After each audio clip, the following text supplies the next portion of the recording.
Hello, Lena. And Marie. Hello, Marie. Trish. Lovely. Here, Tarpy. And let me, okay, the volume. Okay, sound. Okay, thank you, Trish. And hello, Holger. And Jenny. Hello, Jenny. Hey, George. Frank. Hello, Esther. John. Hello, John. Hello, Zoe. Marga. Hello, Marga. Adrienne. Charlie. Salut, Shiva. Holly. Hello, Holly. And hello, Rashmi. So lovely to be with you all.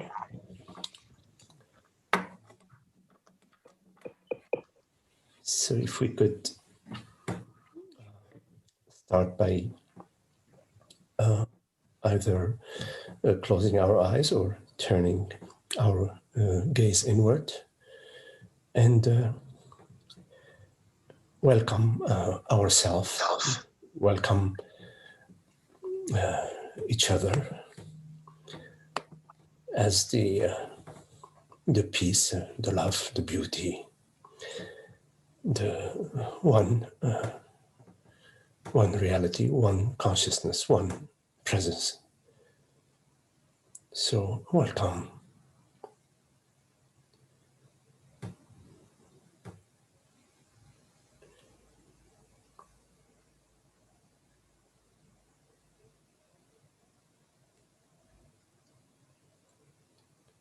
So welcoming is a sort of openness.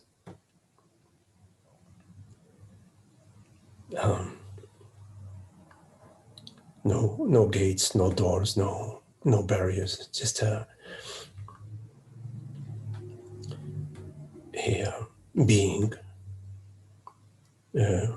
undefined, not knowing, being, not knowing, which is the presence of presence, the recognition of presence, awareness.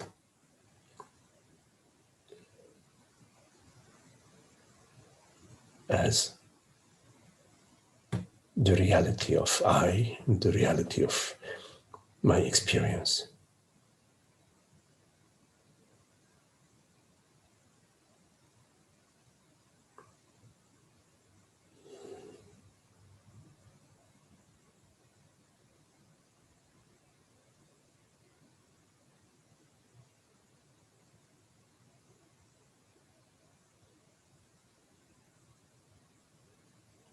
Allow yourself to be as you are without going to the past, without recollection.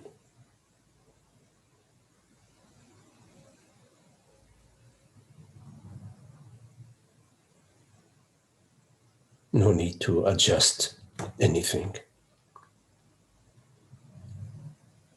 No need to engage in improving.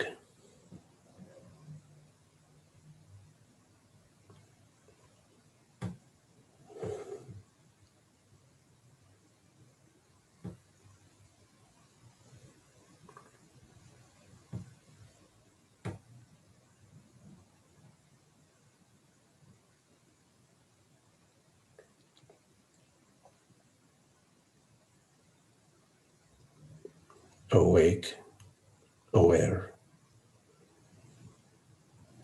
as if in deep sleep.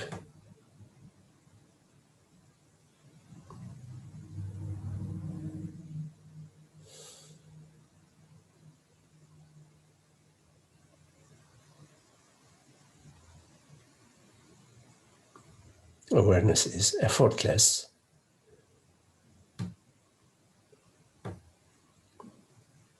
And is not defined by any image or thought or feeling.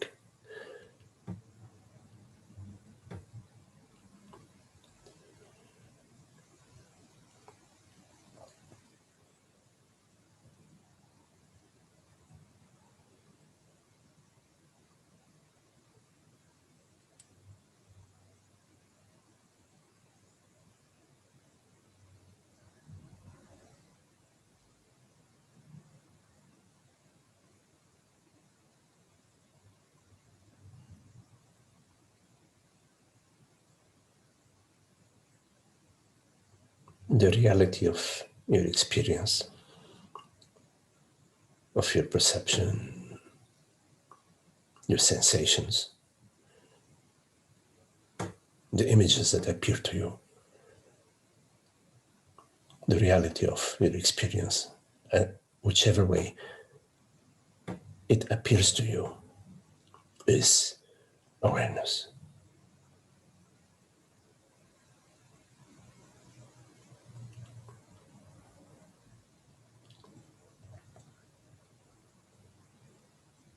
And although all sort of events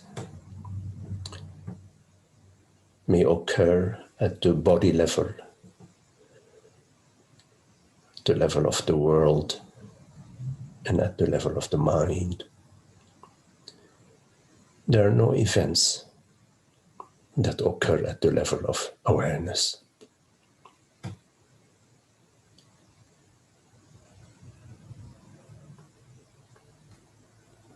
And awareness refers to I.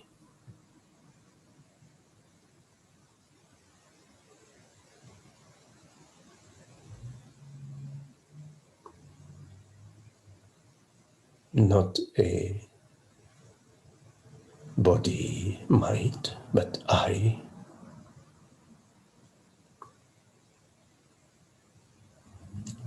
The reality that perceives, that is, irrespective of what appears on the screen.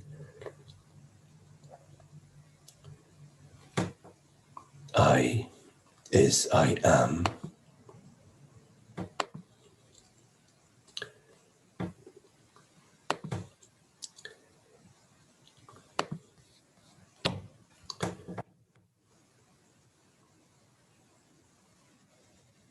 And this I am is neither male or female or whatever.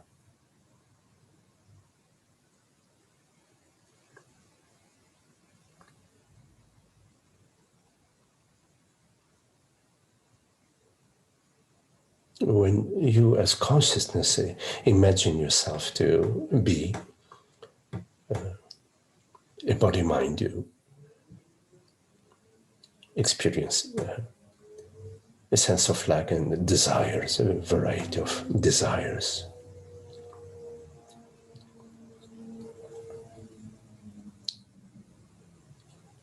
You perceive good and bad, which are images appearing to you as thoughts and sensations,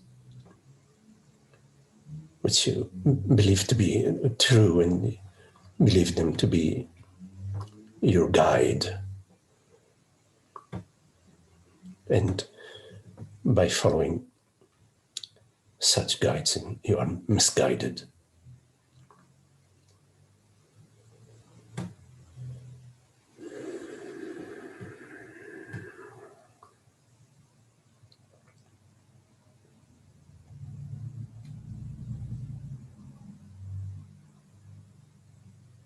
But as the open space of awareness,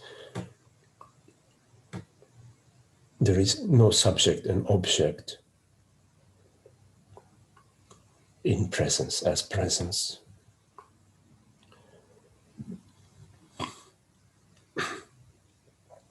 You do not experience this or that.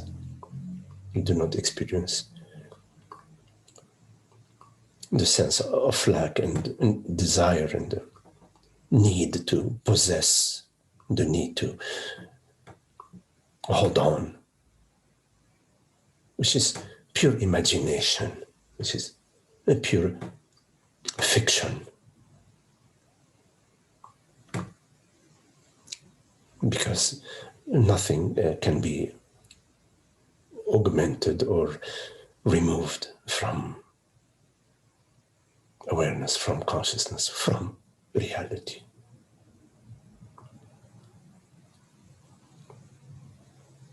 Which is the reality of I.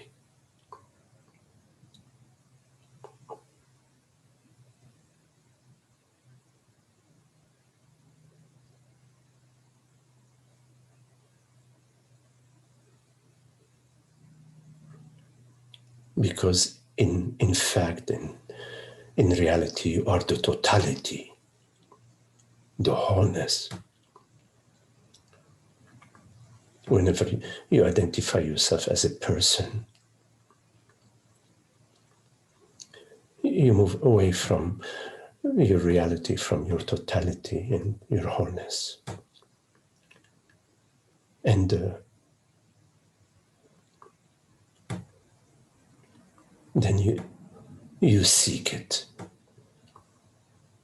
You seek your totality, overlooking your true totality. You seek your totality in various forms, in various experiences or relationships, situations.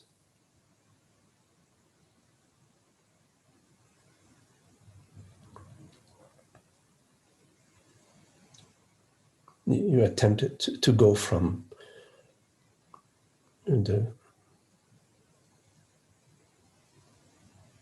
particular object or a set of objects that you are to recover the entire realm of existence as yourself.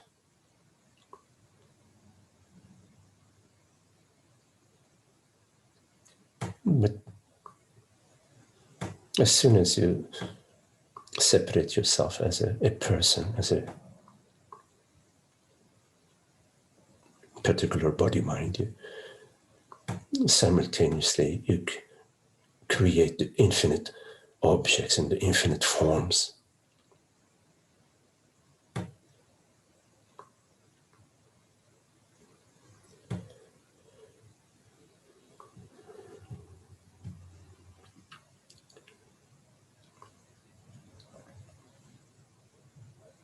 It is not possible for you as a particular object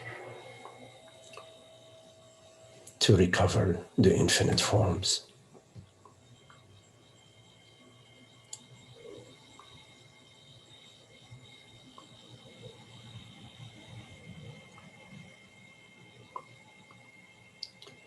Because the more forms you possess,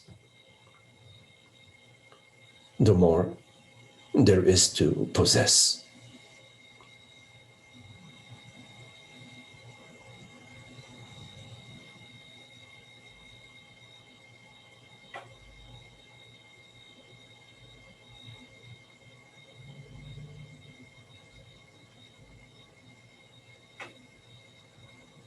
The more you possess, the more you need to safeguard and hold on to your possessions. You encumber your body mind. Your attic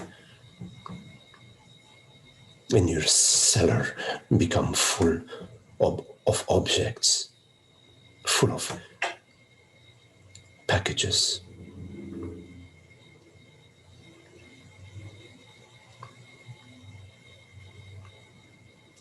Then you must rent a storage facility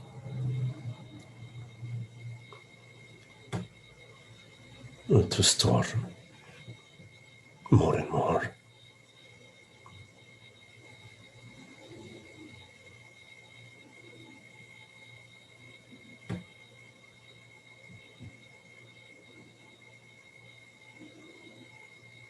and you become encumbered, troubled, and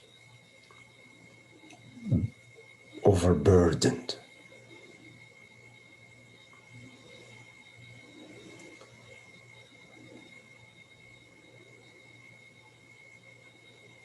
The body becomes contracted and the mind lost and confused, unable to get to clarity.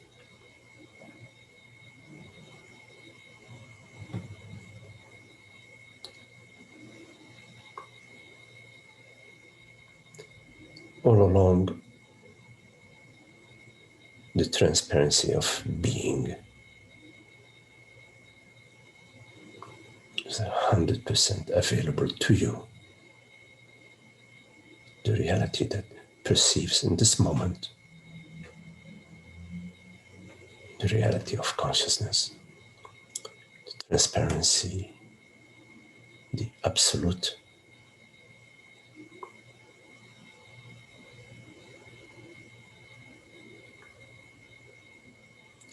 is closer than close, shining to you as your very self, as I, throughout all your experience. I is the core, the heart, the center, the truth.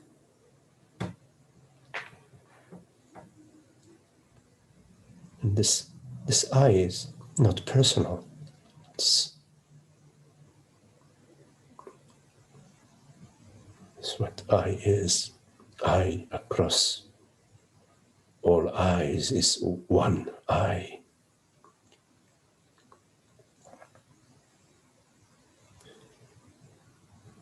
The body mind has a name, of course, but the I is nameless.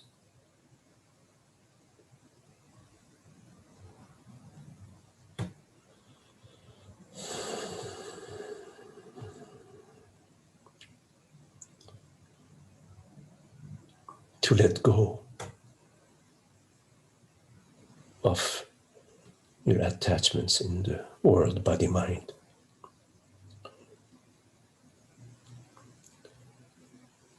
Go to your belief that you exist in time and space.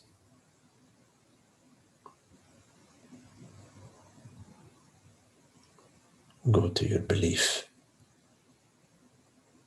that you are a mother, a father, a son, a daughter, that you are immortal body, mind. That belief is a falsehood.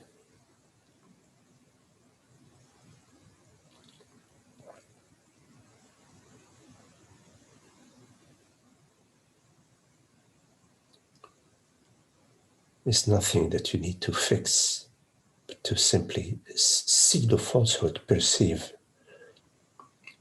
the falsehood, like in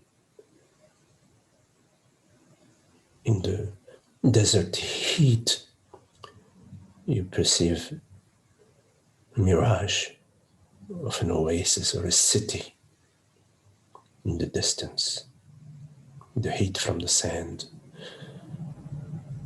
and the sun, the sunshine. Create this illusion, and then you believe and you feel that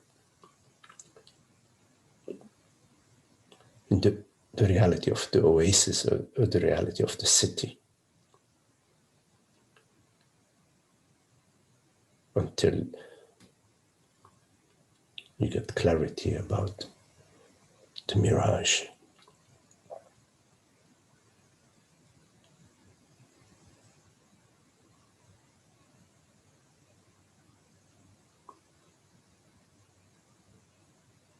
The impression of I consciousness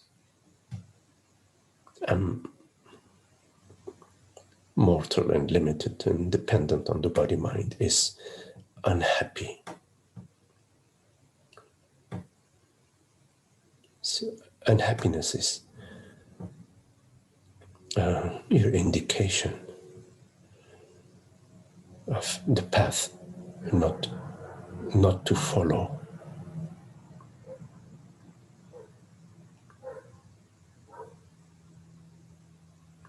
And when you don't follow the path of unhappiness,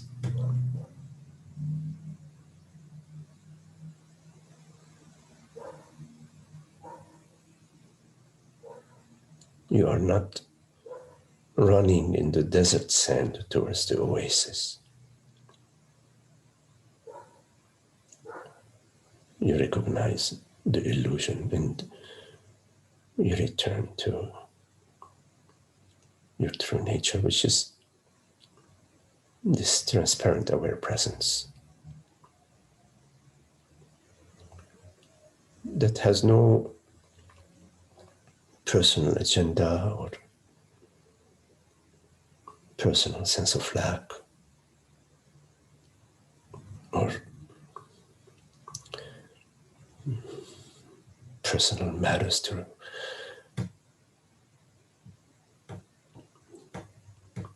attain or overcome or repair.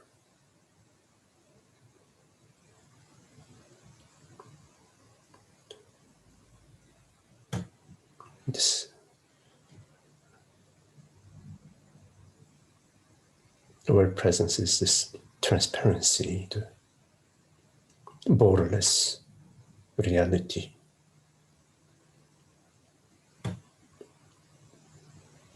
In and within that reality, and as that reality, there are no preferences. There isn't more of it over here or less of it over there. It's not that way.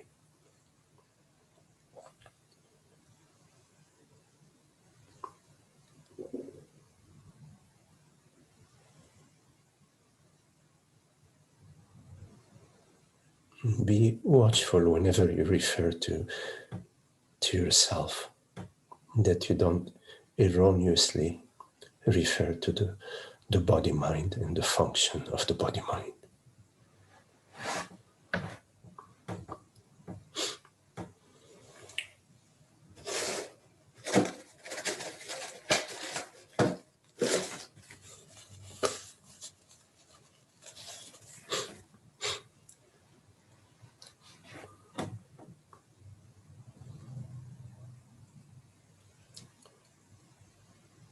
It is I that refers to I.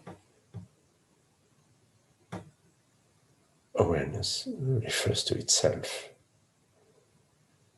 as I, and as I am, and as I am aware. It is awareness itself that recognizes its reality, its presence, and its knowingness.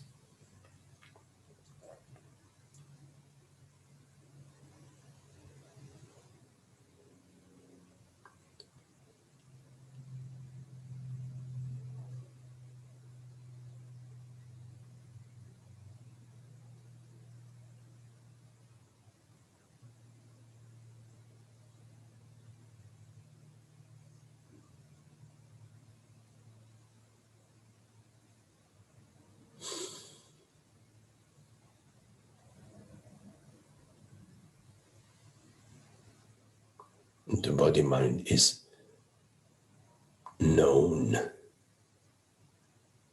perceived. It is not knowing.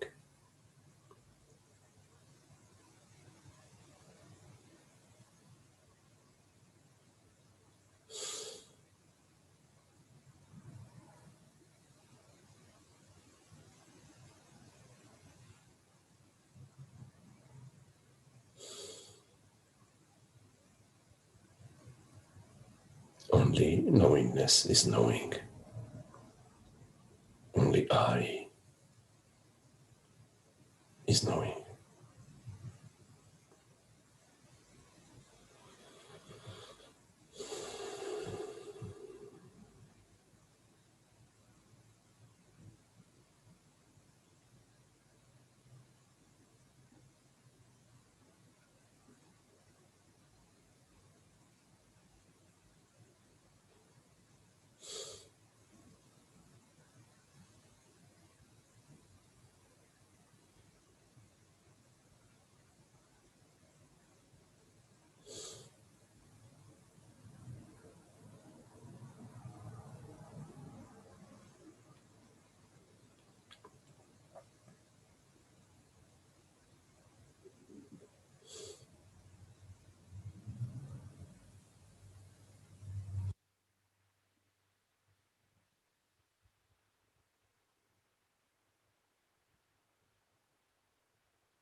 Okay,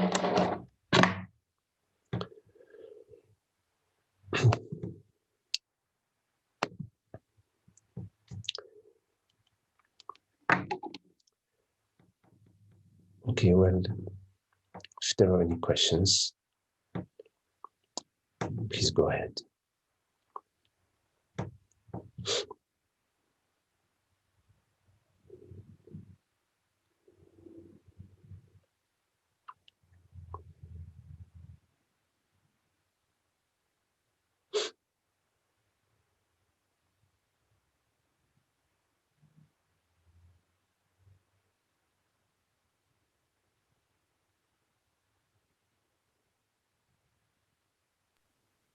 Hello, Magdi. Yes, hello, Marga. Hi. It's a funny thing. So I think I might have a question, but then as soon as we do a meditation, I return to a spot where there's no question. And there's no problem. But there is a pattern when I'm identified that seems to recur so often. So I think I'll just bring it up, even though now it's not a problem. um, there's sort of a belief in self-improvement that runs really deep, that there's always a sort of, it's so subtle, but it's like a really early script of maximizing time towards usefulness or improvement. And I can definitely get to places where I can see it's unhooked, but it's a steady one that returns in this body mind. And it's a subtle suffering too, because it's got such a belief in improvement that seems like goodness to improve, but it's false too, and it causes a subtle level of something could be better. Does that make sense? Yes, Marga, yes. So self-improvement applies, has a place in our experience, which is self-improvement of the body, self-improvement of the world, self-improvement of your house, improvement of functioning at work or relationship at work. So I wouldn't say that I wouldn't use the term self-improvement, although it is commonly used. I would say it's improvement of the body, improvement of the world, improvement of relationships. It makes sense for us when we notice that something can function better, to see if it's possible for us to make it better, to improve it. Now, the thing is that the improvement of when our identity is tied in to our house, to our family, to our work, to our body, to our bank account, then we feel that I will be better. When the body is better, when the bank account is better, when my children are doing better, or my relationship at work is better. So improvement, the whole aspect of improvement applies to the world, body, mind. And we have the intelligence and the capacity to discern how to proceed to improve certain aspects of the world, body and mind. What matters is that you do not confuse the improvements in the phenomenal realm with the noumenal, with with I consciousness. As consciousness, the whole aspect of conversation about improvement is moot, because consciousness is not phenomenal. It is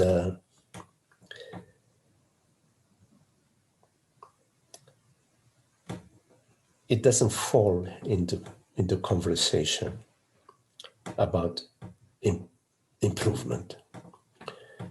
So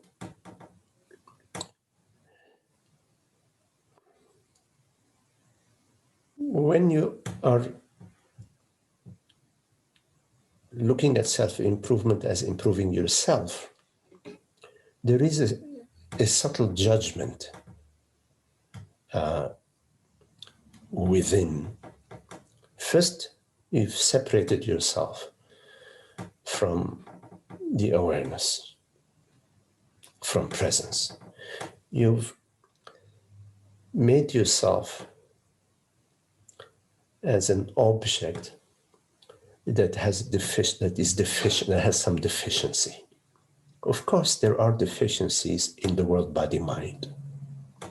For example, if your car, if one of the lights in your car is not working, you need to replace a light bulb.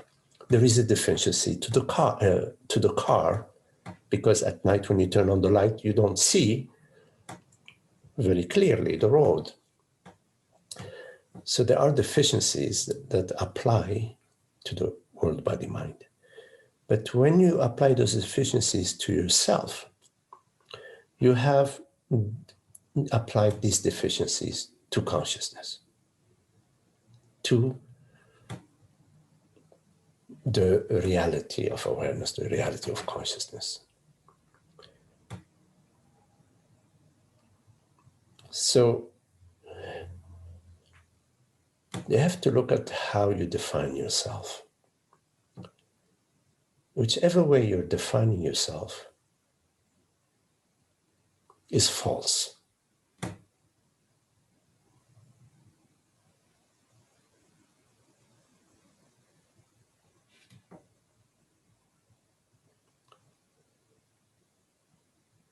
So, in order for you to do self-improvement, you have to first define yourself. And then say, okay, well, this is what I am. I need to improve myself. But defining yourself is a falsehood. Even if you define yourself as a great, in the most positive terms you can, is a falsehood. Now, at the mind level, sometimes there is a thought that arises that, well, then what am I if I'm not defined as a mother, a teacher, a painter, an artist? What am I if I'm not defining myself? And the answer to that is that you are the reality. You are consciousness. The body may have great artistic faculties, maybe great painter, a great dancer, or the body could be a very compassionate and intelligent and loving mother or son or father, whatever. That applies to the body. So you need to discern, defining the body as, oh, this is a very athletic body, this is a sickly body, because the body may, whatever. You have to distinguish between defining the world, body, mind versus defining yourself. There is no possible way that can have any truth to it to define yourself.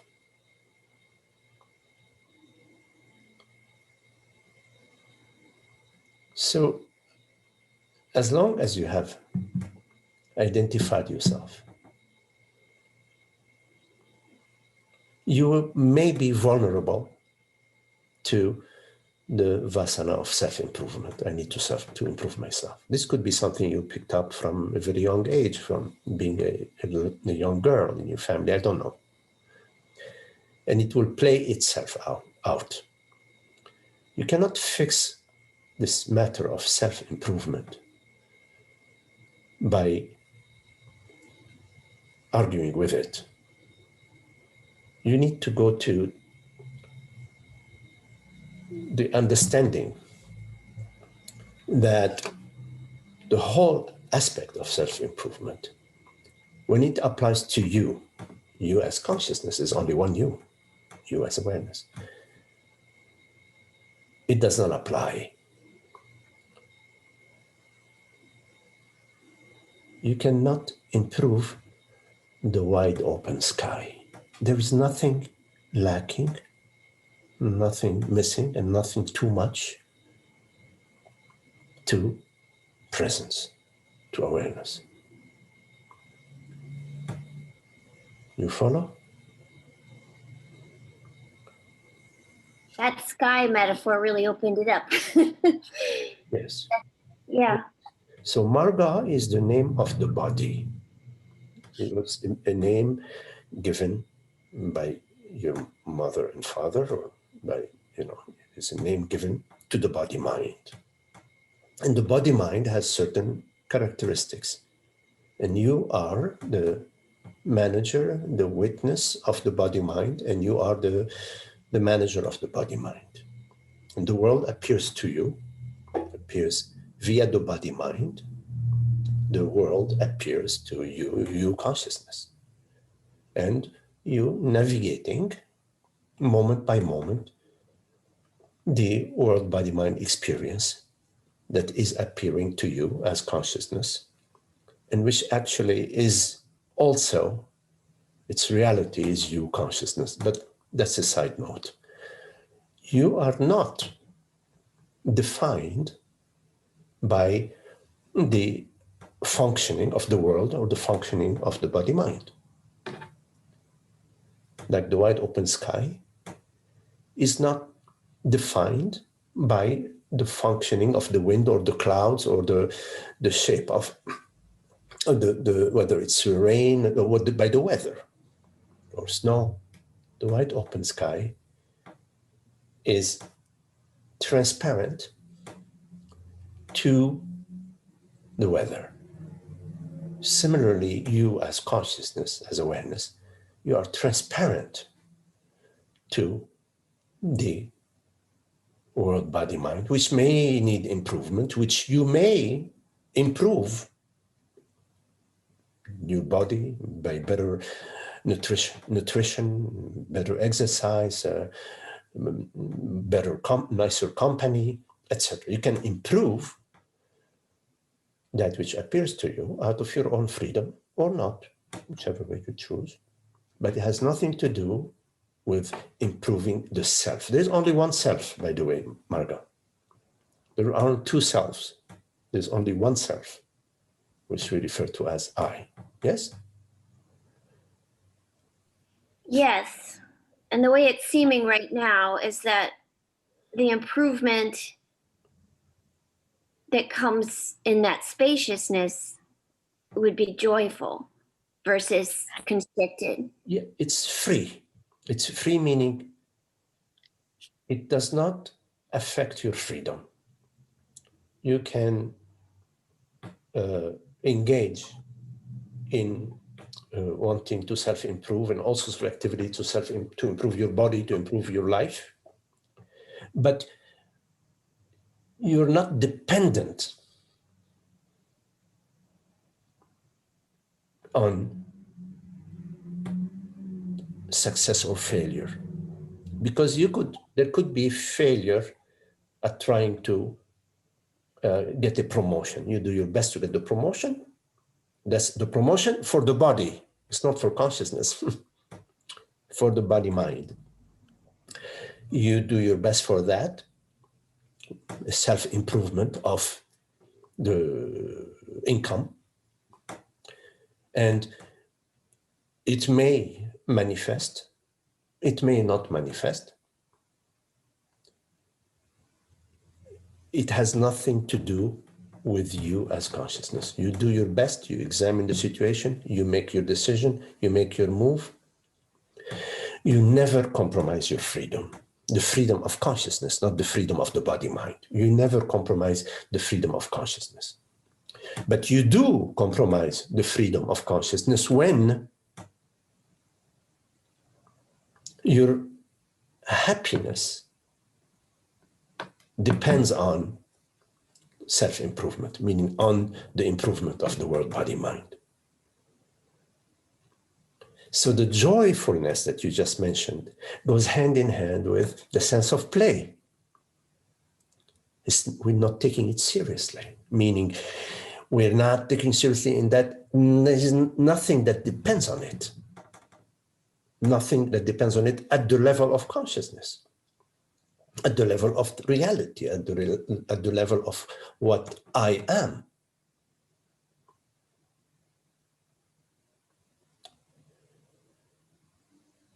So it's not like Shani, how do you say in English? It's not a gun-ho, gun-ho. It's not a gun-ho self-improvement type of thing, you know. It's more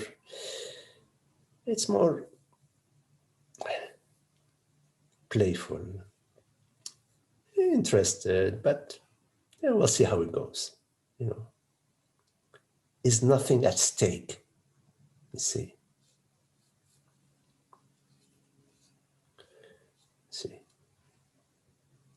So there's no problem with improvement, even if you call it self-improvement. That's confusing with improvement of various conditions. No problem, no issue with that. But be careful not to take it too seriously.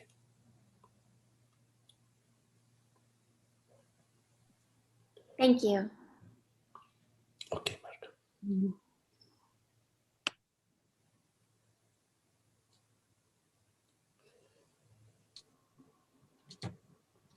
And it's okay that some body minds are more structured than others. You know, more things have to be. That's okay, you know. But at the same time, it's just an aspect of the body-mind that you can also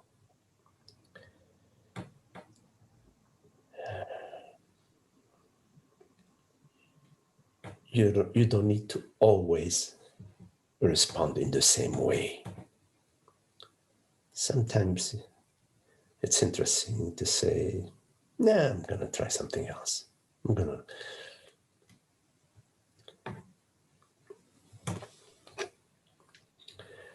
Hello, Magdi. Yes, hello, George.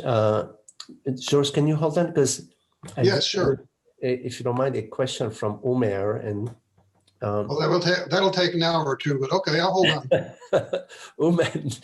maybe not. Let's see. But I will respond to that and then come to you in just a minute. So, Umer, you're right when you say you're never talking to us as the body-mind, but always talking to the awareness.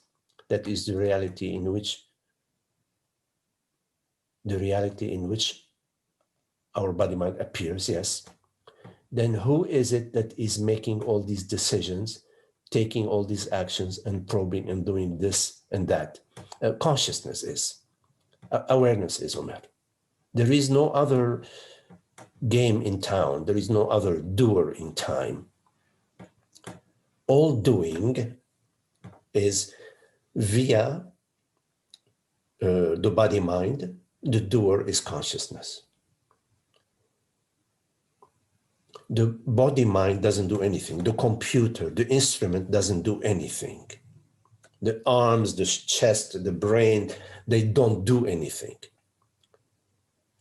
There is a functioning aspect to the world body-mind, which is a molecular dance of the world body-mind with neurons firing in the brain and the heart pumping and all of that.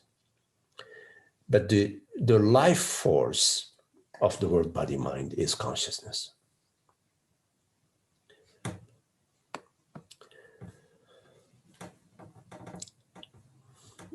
Let me see. Right. Then why is awareness so incapable of realizing its true permanent nature instantly in one fell swoop? Because it is choosing not to. I would not say it is incapable. I would not use the word incapable when it applies to awareness. That word does not apply to awareness. Awareness is infinite potential, infinite capability, infinite, beyond your imagination. So your question, why is awareness not realizing its true permanent nature? Because it's choosing not to. You are choosing not to.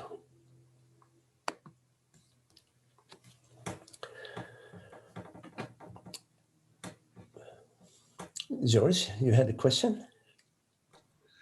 Yes. Sort of a follow-up on Marga's comment about improvement. Mm-hmm. The principal project in my life, I spend a lot of time on this, is just realizing that I'm not a separate self, ending the identification with the separate self, realizing who I really am. I know that intellectually, but my question is, I'm not taking this as a game. I'm not seeing this very lightly. I seem to be taking this very seriously, and perhaps too seriously. You said something like, well, things don't matter. Somehow this seems to matter. And I'm wondering whether I'm not just taking the viewpoint of a separate self trying to not be a separate self. So I guess my question is, how seriously do I take this project? Can I relax and just make it a game? Mm.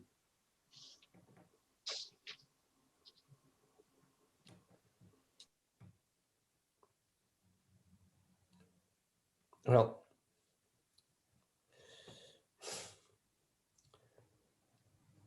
before I move on, with your question, I would just invite you to look at your question.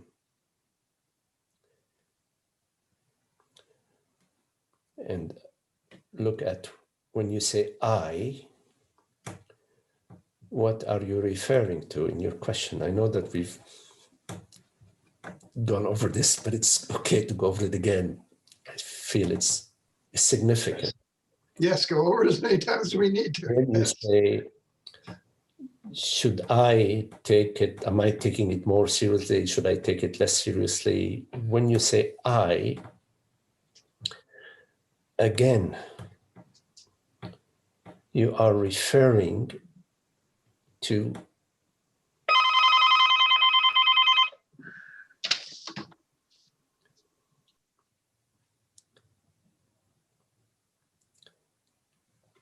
so the I that you're referring to, what is referring to that I? I am referring to that I, right?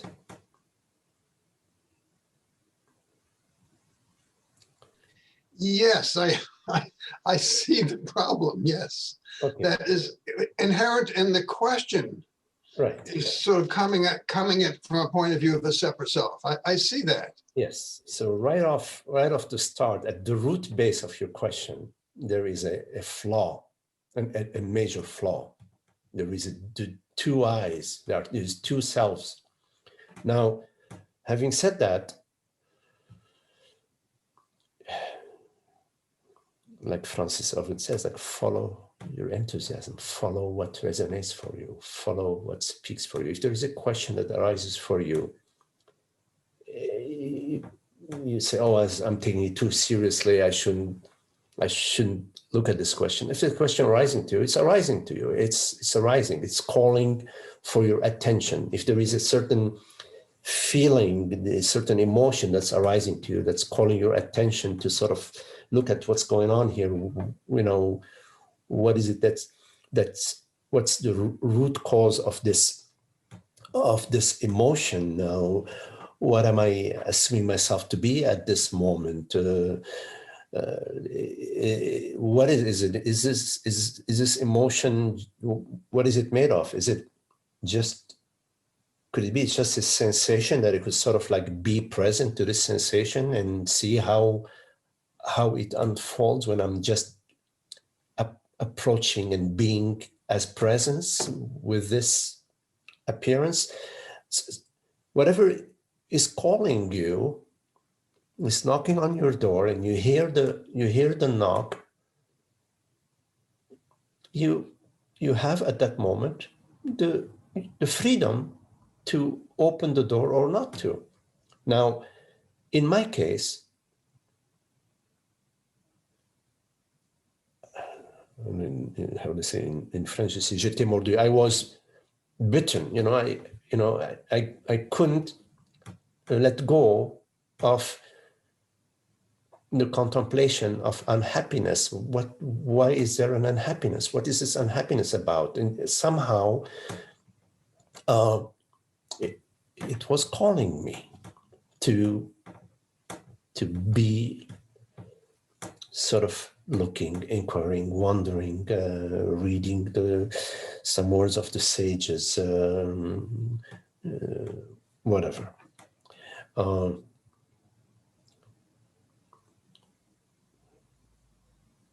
So when you fall in love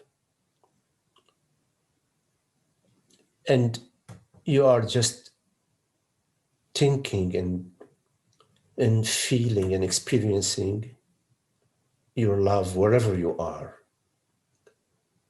and the question arises, am I taking it seriously? I don't know how to answer that. I mean, if there is love and you're experiencing the love, you can't be apart from the love. You cannot shake it out and say, oh, I'm taking it seriously. Either you are this interest and this question, or whatever question it is arising for you and is calling your attention, or it's not.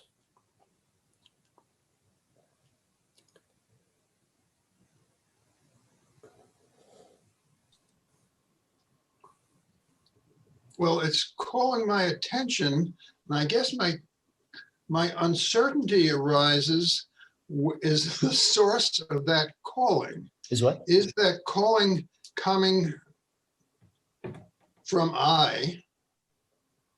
from the universe, from God, from who I really am, calling me? Or is this an egoic push? An ego saying, hey, you're not okay the way you are. You need to improve. You need to do this, whatever. Well, So as I don't know which of those is the case. Now, as just a practical matter, when you're here, I'm almost always here with you. Francis has meetings, I think 6 days a week, and I'm usually there. And then, of course, Laura has her meetings, and I'm usually there. And then there's another teacher whose meetings I'm usually at. So I spend a lot of time in this, and it's not a hardship. It's not like it's taking me from something else, but I just don't know. That's why I'm asking. Well, the I that you are referring to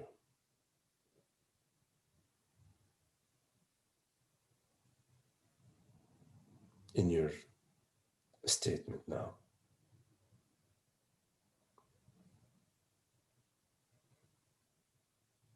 that I that goes to different meetings is a stream of thoughts and perceptions and memories and images and sensations. There is the I that is not the personal I, not the stream of thoughts and images and sensations or perceptions. That I doesn't go anywhere.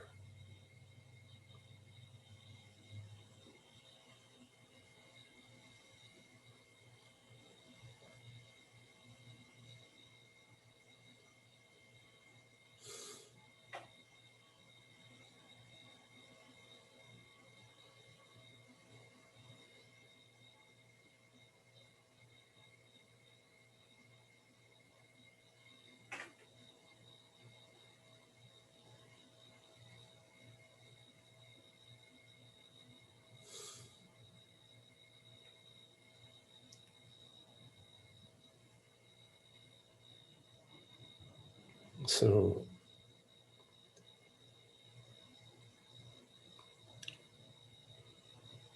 the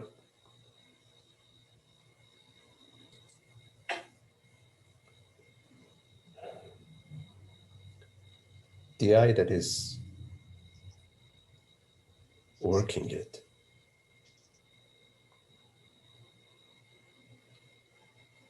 and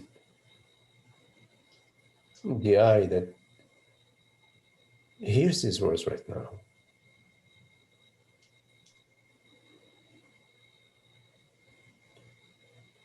you will find the peace of being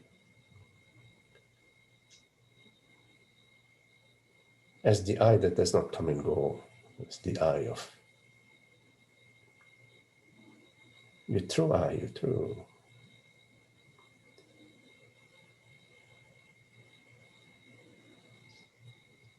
And yes, of course, there are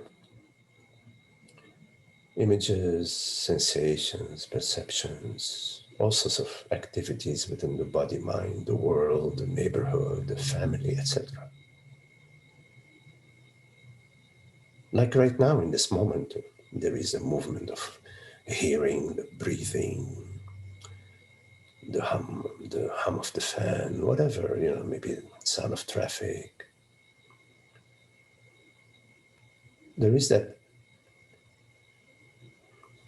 I would say, in a limited way of speaking, that aspect of ourself, which is not moving, is not coming and going, is not, and yet we engage in conversation right now, we engage in fixing our car if it needs repair, spending some time with our partner if we're enjoying that, and or if we feel the need that this is what it's a very good idea. Whatever there are activities, yes, there is a movement, but the movement of at the surface,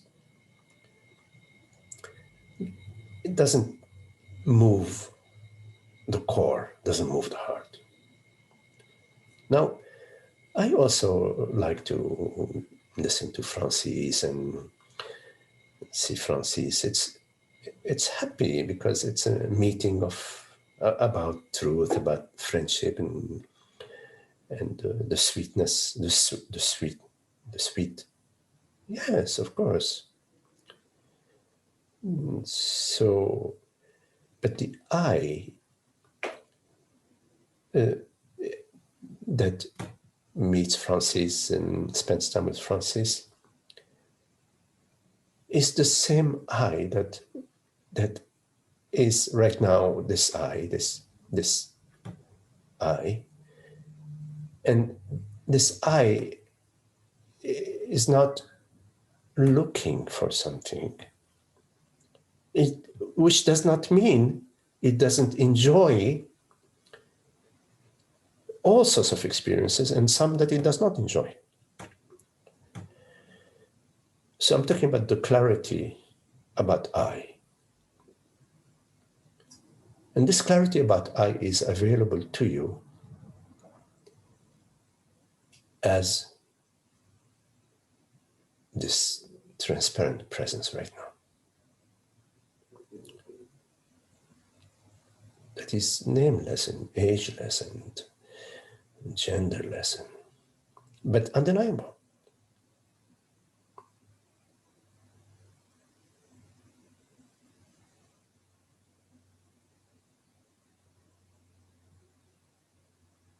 So if you enjoy, meeting with Laura and Francis and which, then yes, why not? Absolutely. Enjoy Laura and her meditations and, how she speaks and Francis. And yes, pure, absolutely. Beautiful. Beautiful. I enjoy listening to how Francis speaks and how he says and how sometimes, he goes into the science and it's a lot of fun. It's understandable that some others may not, they say, oh, well, no, this, I don't enjoy that. Okay, not a problem.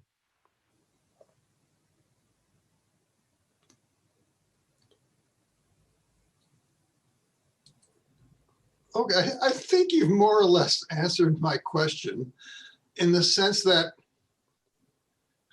well, yeah, I do enjoy it. In fact, Yes. when he goes into the science, there's two parts of me. One that says, hey, this is irrelevant. Why doesn't he get back to the subject? But the other part of me is I have a scientific background. I have a PhD in math. I know the physics he's talking about. And he talks about a differential equation. I say, yeah, right on.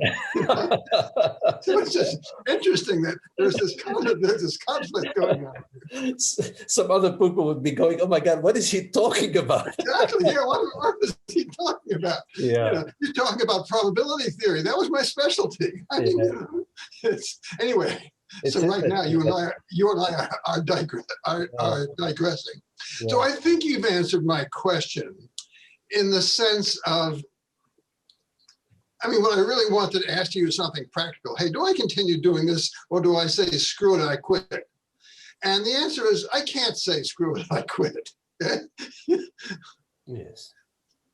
Okay. You will know when something is ending for you, and you will know when you don't have any more questions. And it does not mean you will stop attending Francis. You may still attend Francis because you enjoy being in that company, in the company of friends. But you will know within yourself when there are no questions, and when there are questions. So follow your inner voice, and whatever you are judging, whoever you are judging, the judger and the judged, they're both false. Yes. The judge No, I get and that. the judged. Judge and the judge. Yes, I understand. Are both false. Okay, yes, I appreciate that, because I also see that implicit in my question, there's a judgment of myself, like, am I doing the right thing, and what's wrong with me, and what's right with me? So yeah, yes. Okay, very good. Thank you very much, Magdi. Thank you. Okay, George. Lovely to see you. So, Missy Umer had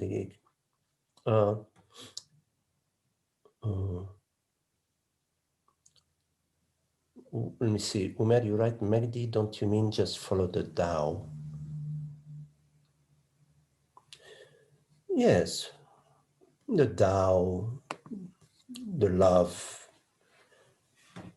your inner, this voice that comes, from beyond through you.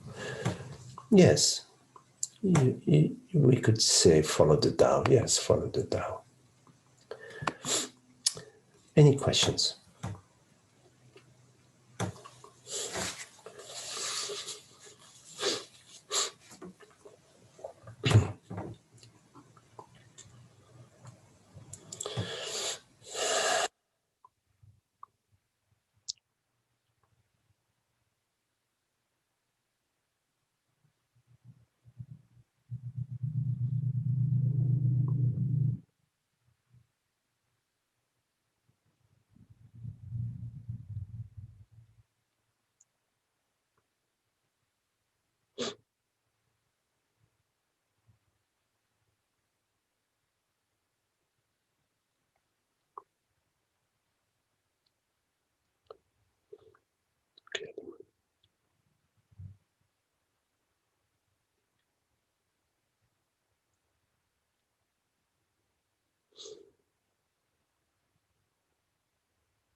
Hola Magdi, Emmanuel. Hola, Emmanuel. how are you doing, my friend? Do you hear me well? Yes, I do.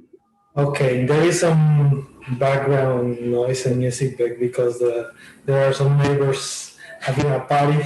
Okay, It seems like a kind of a karaoke thing. okay, So if you want to mute me after my question, you can do it, okay. please. Okay. Okay. So there some kind of relation between this kind is kind of following Umer's question about this sense of inability of just waking up. Is there some relation between this and like the kind of energetic knots in the body, like I don't know how to clarify this. I when I do this body kind of meditations or practice of going in deep into the body, I find these like some areas where I feel like this energetic knots, like there is some tension there, very subtle most of the time. And I work like trying to release this tension, but I find that it's still there. This tension in the belly, in the chest, in the throat. Yes. So sometimes I think like maybe if this tension just go away, maybe like something more will open, like some clarity or something. Yes. Yes. Yeah. Yes. So at, at the body level of the tensions within the body, there is a mother. There is a mother, let's say, of all these tensions. There is a larger realm of tension, and then there are the various tensions within the body. The larger tension is the me, is the belief that I am the body, that I am a person. That is the core tension. So this tension is throughout the whole body, in the entire cellular, at the cellular level, even at the DNA level, is that tension. And it's not allowed, but it's there. And it manifests. It has babies. It manifests in the body in various louder tensions or contractions. And over time, it creates knots within various parts of the body. So when you are working on releasing these particular tensions in your chest, in your belly, in your face, in your eyes or neck or your tongue or your mouth, whichever way you are working on these tensions, they may temporarily release, but because the mother is pregnant, it will have more babies. So when you are working on releasing tensions in the body, and there is a personal intention about me, it's maybe subtle, it's about me, then you may succeed at temporarily relieving some tensions, at various tensions in your body, but you will not succeed in the long run to come to the freedom. Now, there is another approach to tensions within the body, in that tensions in the body are simply sensations that are local sensations within the body. And these local sensations need your help to realize that there is infinite space around them and infinite space within them. So the exercise is noticing that the sensation, which seems to be local and limited and bound and physical and contracted, and that in fact it is free, that the contraction is free. And by not noticing its freedom, it is a contraction. But as soon as it notices its freedom, this contraction is no longer a contraction. It is just a universal phenomena happening in the entire space, in complete freedom, in complete borderlessness. And so the body and you, consciousness, there's only one you, are not two. They're not two. The body is not something outside, out there somewhere, and you are suffering because of the body in some, subject and object. It's not a subject and object. It's one whole, one totality. So the body is consciousness universal body. So you say that the body of consciousness is infinite. Is the infinity. That's the body of. And within this infinity, there is the ignorance. Ignorance is this appearance within this infinity of the belief in locality.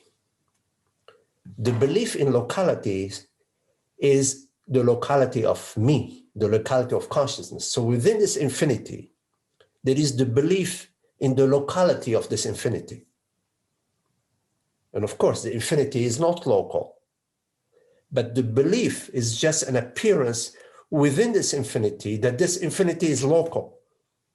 And as a result of the locality of this infinity, it is in relation, now there is an objective relation of this locality, this objectivity with other objects.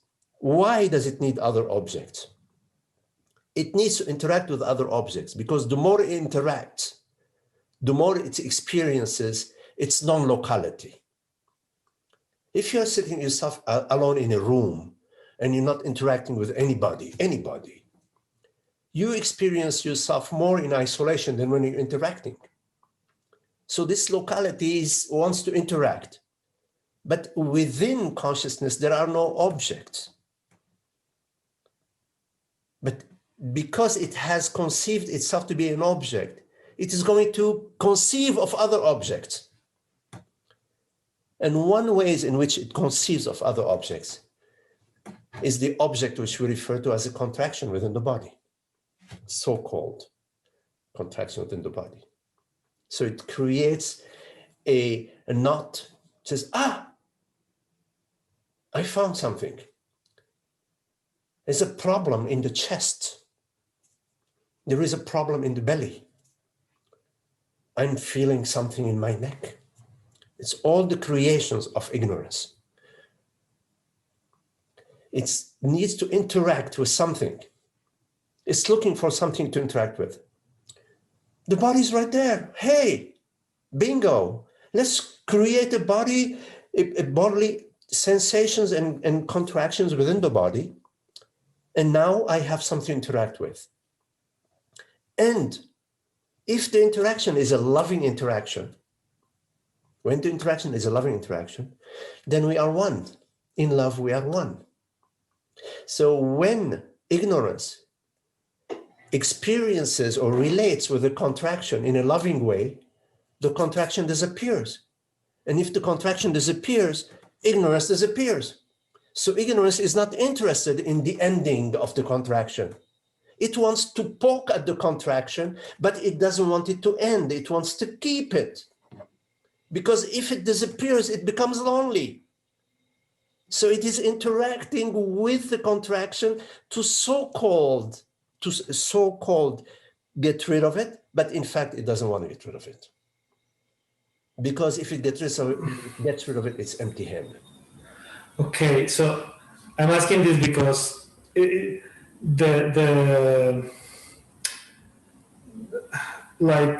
need to interact or to go into these sensations comes just by an intuition when meditating or contemplating. That I found this.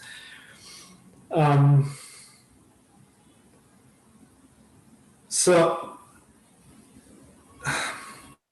when contemplating or when meditating or just being aware of my own being, it's not necessary to go to these sensations or it depends who is the meditator.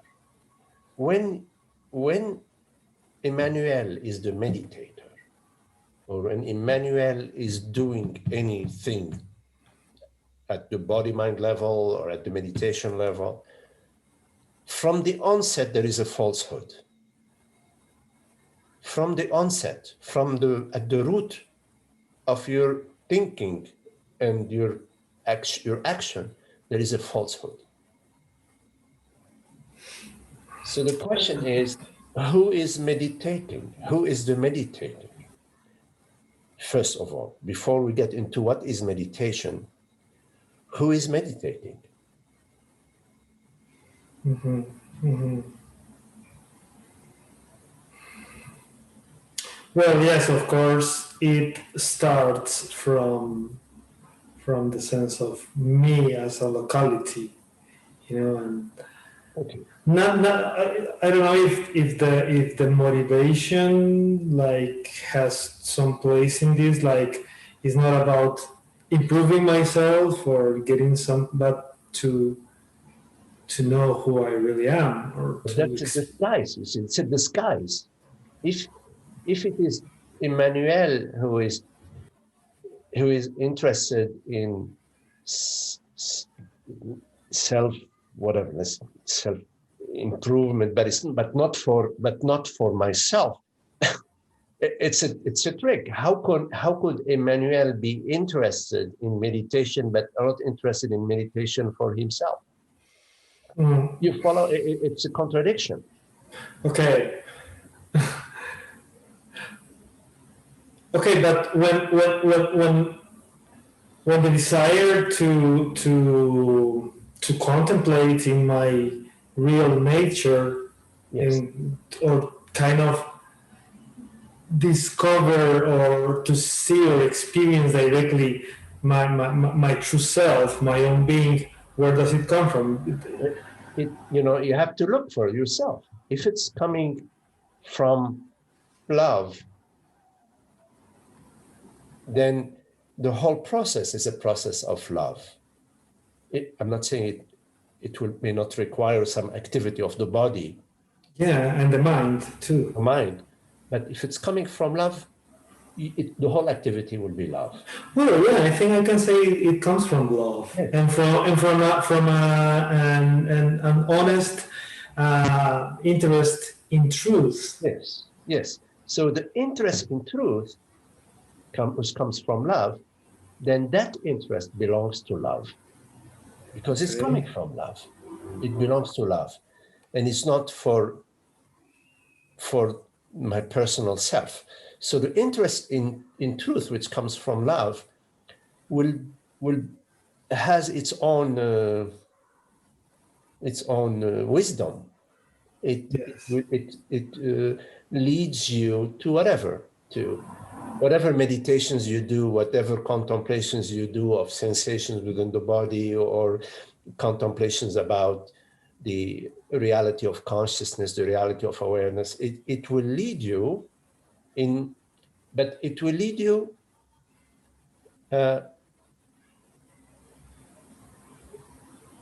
you are loving, you're loving its direction. You see, you're enjoying it. Like you come to satsang, you make sacrifice of your time and whatever, but something within you recognizes the joy and the happiness that yes, Absolutely. Absolutely. so Yeah. so it guides you. If it's coming, when it's coming from love, it's going to lead you on the path of love. But if it's coming from the me, from the personal, what's in it for me, or how can I improve myself for me, you will detect some issues with that. And the fact that you're detecting some issues with that can bring your attention to look a little deeper, a little closer. Okay. Wait, I need to wire my computer because the battery is too low. Okay. Okay. Yeah, that's the thing also that I've I don't follow like any method, the specific method of meditation. Or I just follow like some.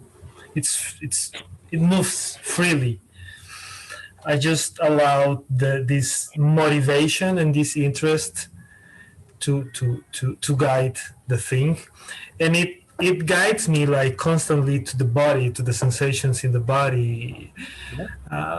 There is something that says go there, go into these sensations. Yes. So I was wondering what is the relationship between these sensations and awakening. Yes. The body, the quotes unquote awakened body, the body of consciousness, is not a contracted body. It's not a body that is not a local body. It's not a finite body. It's not a body of problems. Now, there may be various situations occurring at the body, at the local level, such as the toothache, or if you, whatever physical condition of the body, but that has nothing to do with contractions or unhappiness. So the body of consciousness is a happy body, is a free body, is a transparent body. And there are no local battles going on in the mind and in the body. The body is transparent. It doesn't hold. It's not holding anything. It's like everything that arises in the body is like it arises in the black hole. It dissolves in the space.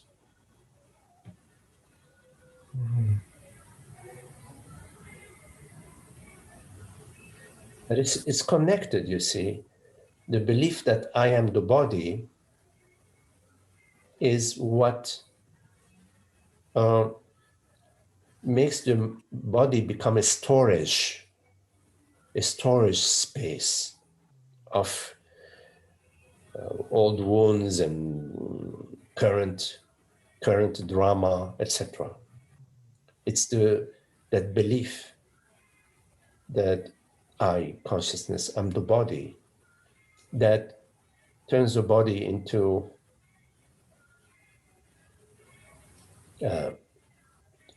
sort of, those targets when you shoot an arrow at the target gets a lot of holes in it, So the body becomes like that, like a lot of wounds in the body. It's the identification with the body. But in the absence of the identification with the body dissolves in the space of awareness.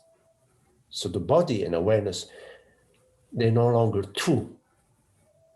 While in ignorance, the body is a physical entity and awareness is, I don't know, a result of the brain or something like that. So there is a disassociation in ignorance between I and the body, the world, and the mind. There are multiple realities, they're disassociated. But in your understanding of reality, of that which you truly are, then there is no longer a body separate from consciousness, or a mind separate from consciousness, or a world separate from consciousness. That's why we say that the all is consciousness, one reality, the reality of the body, the reality of the world, the reality of the mind, are just this one non-phenomenal reality. It's just the reality which we refer to as the reality of consciousness. So not to hold on to, at the body level, to invite yourself to notice that everything that's arising in the body is arising in the spaciousness of awareness. And that whatever is arising in the spaciousness of awareness is made out of awareness. It's non-physical. Its substance, its reality is non-phenomenal. So the reality of the phenomenal, of the phenomena, is consciousness, which is non-phenomenal. And you have to bring your mind to understand that phenomena is the objective reality, or materialism is a belief system that is, we have adopted the belief in a physical reality, the reality of physical body, the reality of a physical world, the reality of a physical universe. That's just a model that we have adopted. But in fact, in our experience constantly reaffirms to us and confirms to us that our reality is this transparent, our presence, and the reality of that which we perceive. In other words, the perceptions are made out of this awareness. They're not out there. There are no objects out there that exist outside of awareness. There are objects that are out there outside of our mind. Like, for example, New York City exists outside of my mind. but it does not exist outside of awareness, outside of consciousness. Both my mind, meaning my thoughts, my sensations, arise within awareness. Similarly, the world that The perceptions too. the world, its reality is awareness. So, and awareness is formless. It has no borders. So how could there be borders within that which is borderless? It's not possible for there to be borders within that which is borderless. So whatever borders there are within that which is borderless is conceptual. It's conceptual. But the conceptual and the sensory and the somatic, they come together. So when there is a conceptual form, although it is conceptual, at the sensory level, there is the twin aspect at the sensory level of that conceptual of the conceptual. So there's the conceptual and there is a sensory, and they both work together. They are in tandem. Once you realize that, in fact, there isn't a physical reality or a mental reality outside of consciousness, then you're freeing both the mental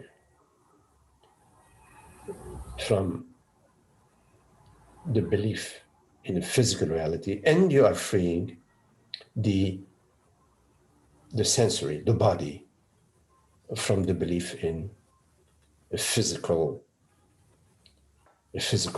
reality of the body, and therefore physical elements of physical contractions within the body.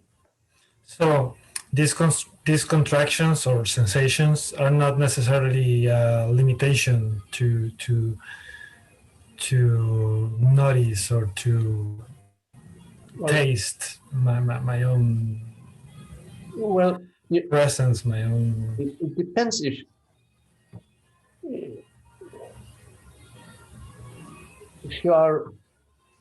you notice and you perceive the contraction rather than being a personal contraction, you perceive it as a neutral event arising within the spaciousness of awareness. Exactly. Equal to any other neutral event, equal to the rain, or equal to the sound of traffic. Then the contraction is no longer a contraction.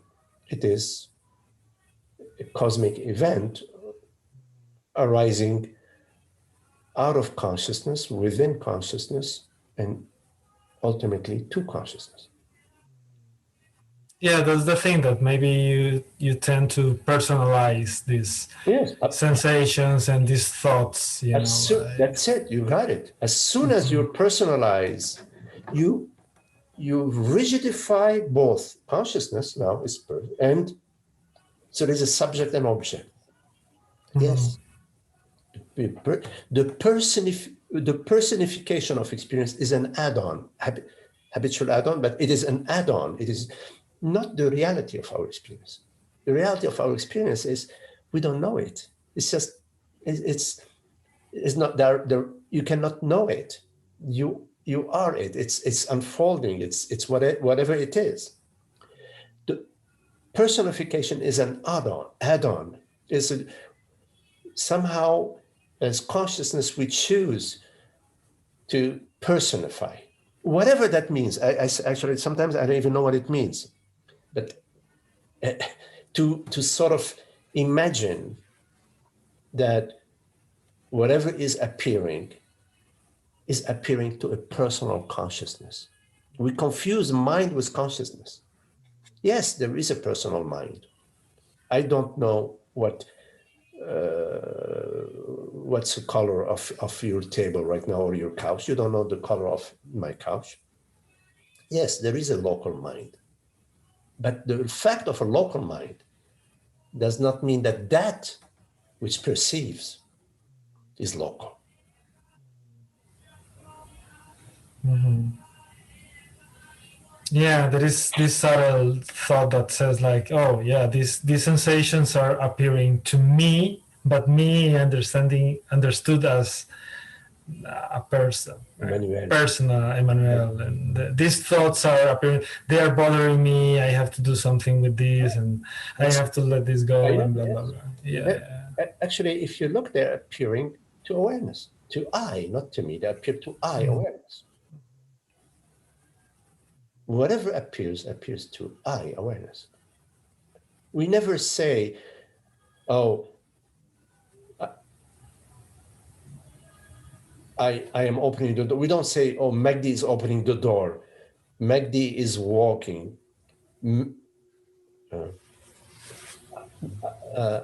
I don't tell you, instead of telling you, I called you yesterday, I don't tell you, hi, Emmanuel, Magdi called you yesterday.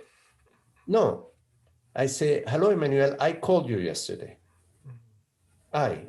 We say I because I knows it is, knows what it is.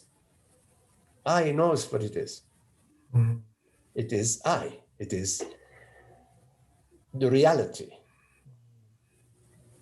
That which is and that which perceives.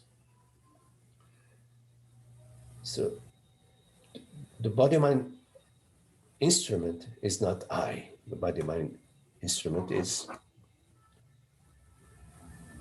An instrument. yes. Yes, that's it. Okay. Gracias, Magdi. Okay, Manuel. Much love. Mucho gusto. Hello, Jeannie. Let me see.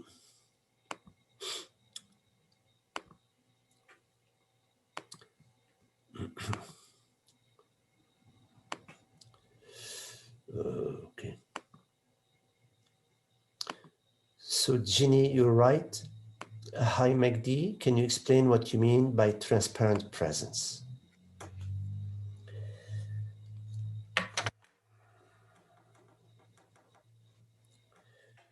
Okay, first, Jeannie, by presence,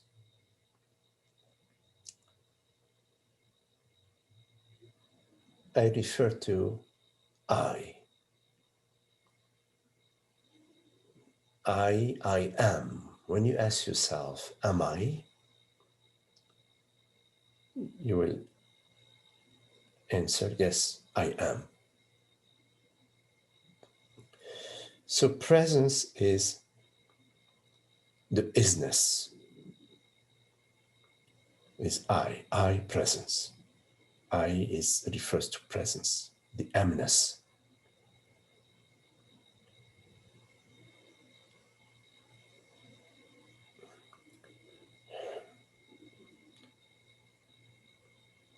Now this presence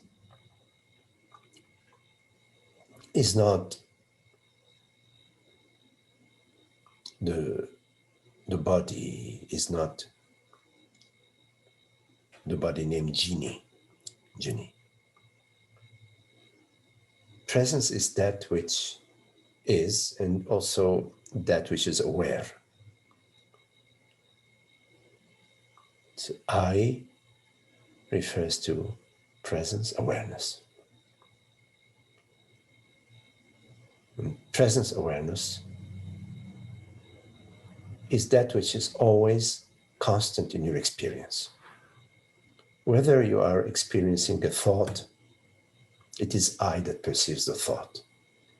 Or whether you're experiencing a perception, it is I that perceives the oak tree in the yard. Or whether you're perceiving a sensation, it is that same I that is perceiving the sensation of my feet on the ground. So I, meaning presence, is constant throughout your experience, irrespective of whether it's a thought, a perception, or a sensation that is appearing. The thought, the perception, the sensation, they're changing, but I does not change. Now, that which does not change cannot be an object, because all objects are subject to change. Even, the 100-year-old tree, another 300, 400, 500 years or 1,000 years, that tree is gone. Every thought that appears to you appears and disappears. So everything that appears to you, thoughts, sensations, and perceptions, are in the realm of impermanence. But the I meaning presence, is not impermanent, it is eternal. Being eternal, it cannot be, and being non-phenomenal, it cannot be an object. So objects are made out of dancing molecules, one could say. Atoms, molecules, gluons. They are made out of something. They have a form, a shape, a color, a size, a beginning and ending. But presence is not made out of atoms, molecules, and is not an object. It doesn't have a beginning and an ending. That which appears to presence has a beginning and an ending.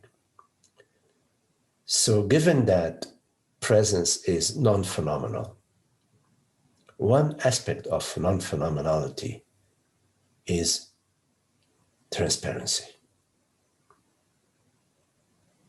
The other aspect of non-phenomenality is infinity, eternity.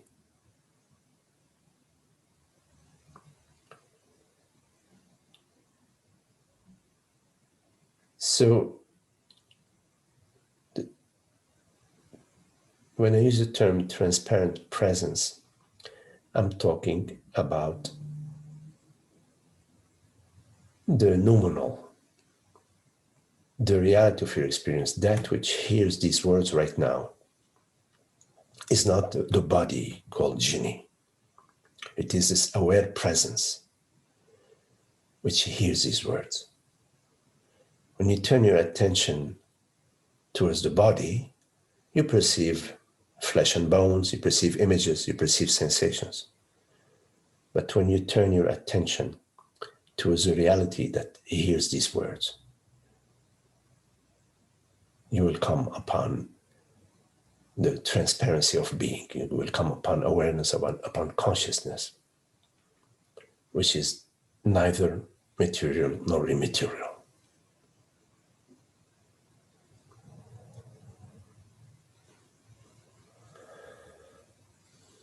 You follow, Ginny?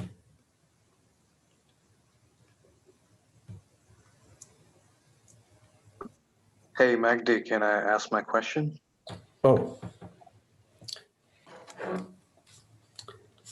I'm going to speak it. Yes. Okay. So, Ginny, if you have any questions, okay. Ginny, you're welcome. Yes, Umer. Okay, so Magda, I have just one question I want to ask today. Yes. So I know that you teach to do everything as a true self, which is awareness. And you also taught not to us, but not to the body mind, but to the eye awareness. Yes. So we need to perceive under the guise of awareness when doing anything or everything. So let's say we are resting as eye awareness, which is our practice, and we awareness have become very good at that over the years. And that is enough for you, even though ignorance is still there, right? I mean, you always ask us back, who is it that is asking this question or is wanting enlightenment or this and that?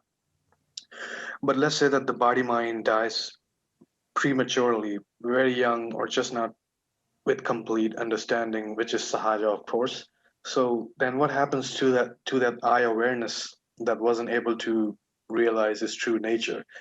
I mean, to awareness, there is no sense of lacking, no sense of diminishing, nothing is limited, there is infinite potential, like Yeah, you said. But nothing. let's just say that the body mind dies its last breath, being true to its practice of perceiving as awareness. Then what happens to that awareness that wasn't able to realize Nothing. its true Nothing. self in full truth? Because as you know, reincarnation exists. I mean, we talked about it, and you said, well, it sort of exists. And I think you also agree that unless there is full understanding Hold and on. full assimilation One question of at the a truth. time. Umer, one question at a time. Okay. The question first is what happens to awareness Okay. when the body mind dies? Okay. Nothing happens to awareness when the body mind dies. And awareness is not trying to realize its true nature. That's a way of speaking. Okay. Let's put it this way. Awareness is playing the game of forgetting itself and returning to its own recollection. Okay, it's not trying to realize its true nature. It is playing the game because awareness cannot be anything else but awareness. It cannot become, in fact, non-awareness. Awareness cannot, in fact, become anything else. It is within itself, playing to itself, creating within itself the drama of, I forgot myself. I am now Umer. I am now Magdi. I forgot myself. Oh my God, I'm suffering. What's happening in my life? What's going to happen to me tomorrow? And then coming back to, oh, well, here's satsang. Oh, I got a glimpse of myself. Now I'm going to return to the peace that I am. It is a game that is playing within itself. It is not, in fact, suffering and hurting and trying to rediscover itself. So the answer to your question is nothing happens to consciousness when the body mind dies. Nothing happens to consciousness when the body mind is alive. Nothing happens to consciousness across the board. So why is it that there needs to be a need for reincarnation when there is not complete assimilation of the truth? Well, you know, I'm not sure about the need for reincarnation. Without going into the topic of reincarnation, just sort of staying with your language about reincarnation. If consciousness wants to play the game of reincarnation, it plays it. After all, it plays all games. It is the creator of all creation and the sole spectator, and it's a sole choreographer, the sole player, and the sole spectator. So then why can't it stop? It has infinite freedom. If it has infinite freedom, then why does it want to play the game of recognizing itself so badly? I mean, it can stop at any time, and yet it doesn't. Because of its infinite freedom. When it chooses to, it will. Because of its infinite freedom. And yet, you do advocate the importance of satsang and sadhana and perceiving everything as awareness. Because there is value in that. I only advocated to the advocatees. In other words, I'm just responding to a knock on the door. Right, because all body minds want their suffering to end. And it is not wrong to say that after enlightenment. Not at the same level. I mean, it's not correct to say that all human beings want their suffering to end now. Most human beings are interested in the future. Right. I mean, eventually, or in a general sense, everybody wants their suffering to end, whether they have it now or in the future or in the past. Well, So there is a big difference. There is a big difference between wanting suffering to end now, so therefore you're really looking and contemplating, right now, or whether you want your suffering to end in some future, and so hopefully you will have $1 million. You're going to work really hard, and in the year 2082, you will your suffering will end because you've had your $1 million. So, in other words, not all human beings are are ready to hear or understand or comprehend this message. right. I'm talking about the ones who are. Yes. So you're talking about contemplating and inquiring. Let's say somebody is contemplating and inquiring as best as they can, resting as awareness, abiding as awareness, everything Advaita, everything you, everything Francis. So even then awareness is not satisfied, right? It still wants to play more. It still wants to play the game of cat and mouse over and over again until the person says, well, I just give up. Well, Umer, when we speak of awareness, we're speaking about your true nature, about the one reality, the reality of I. So as long as I still choose to be Mahdi, to be Umer, to be the body mind, that's my freedom. My freedom is absolute. So you exercise your freedom to be Umer.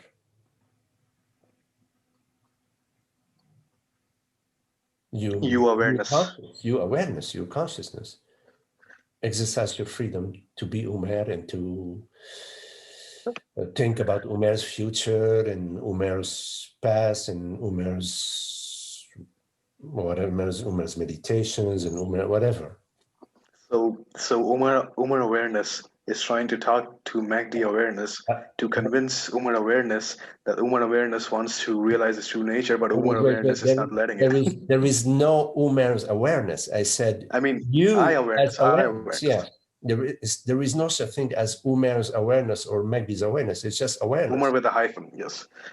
It's just awareness. So, as long as I, awareness, it's only one I. There's only one I. Yeah. As long as I choose to be Mahdi and to worry about Mahdi's past traumas and the people who hurt Mahdi and Mahdi's future and Mahdi's family, and so that's my freedom. That's the game I'm playing.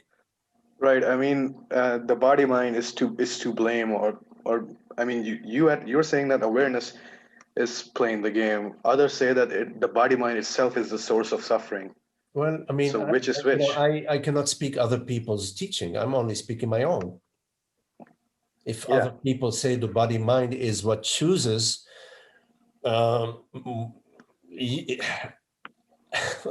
you have to go somewhere else, because you will not find this sort of, the body mind. In my experience, again, it may not be your experience. In my experience, the body mind is something that appears to me. It appears to me as images, as thoughts, as sensations. So it is not that which appears to me does not choose. Choice belongs to reality, belongs to I, does not belong to that which I perceive. Right. So they say that it is awareness doesn't know that identifying with the body mind is its own source of suffering, its own source of lack. Do you agree with that? Awareness does not know that. Awareness refers to the only knowingness there is. What other knowingness is there besides awareness? So to say awareness does not know, you stop right there, because already you're trespassing. You're walking the wrong direction. Awareness means knowingness. So awareness can only know itself. Awareness. What is the word in? They say that God is all-knowing, is Omnipresent, omniscient, omniscient, all-knowing. Right. Then how can some people say that awareness cannot know itself because a camera cannot know itself? Yes, The eye cannot. I say that too. Awareness cannot know itself objectively because awareness is not an object. Awareness knows itself as itself nominally. In other words, Right, because I know this is what am, and I know this is I what am. Francis and Rupert teach, and I'm like, okay, this is what Magdi teaches as well. I know that I am, which means I know myself as awareness, and Yes. that is all I know. And I know that I'm aware. So awareness knows that it's aware. So it's not like if in a phenomenal knowingness, it is a nominal knowingness. Frank, you're right. Is nihilism a real thing? Nihilism a real thing. Or is it just awareness remembering itself?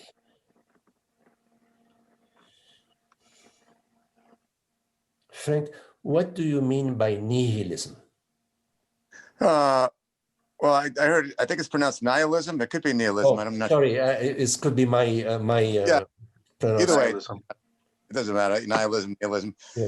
It's when somebody just totally does away with themselves in some kind of a way, emotionally, or it's like just negating the self. I guess that's what we call the body mind. I'm not sure. I'm not really sure what it is. I got you. What would do the negating?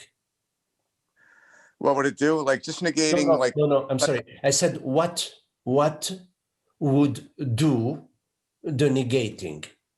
Oh, what would? Oh, I see. Right. Okay. Yeah. Yeah, that non-existent separate self. I guess. Right. It would have to be that. Well, how can I negate myself? I mean, you follow there is some illogical aspect to saying that I can negate myself. How can I both be and not be? Mm-hmm. Either negating myself is there has to be something that negates me. What is it that's negating I? You see, it's so nihilism. So is there really is no such thing as nihilism? Because I've heard other teachers talk about. I'm looking at it with you, Frank. I mean, so I'm asking what do we mean by it? That's that's all. I'm not saying there is or there isn't. I'm open. I'm investigating with you. So I'm saying, okay, nihilism meaning to negate. I can negate, for example, that if somebody tells me my father is alive, I'll tell him, I can say, no, I negate that my father is alive. I can take you to his grave. Okay. But I cannot negate myself. Because I think I was talking about, I think when people talk about nihilism, they're talking about negating the body and the pleasures of the body. And okay. I understand. Okay, so let's talk a little bit about that because that's an interesting question you are raising. Now, one moment. Okay, so let's say that somebody holds the belief that the body has an independent reality. It exists of its own. It has an independent reality. It is real, which means it has its own reality, right?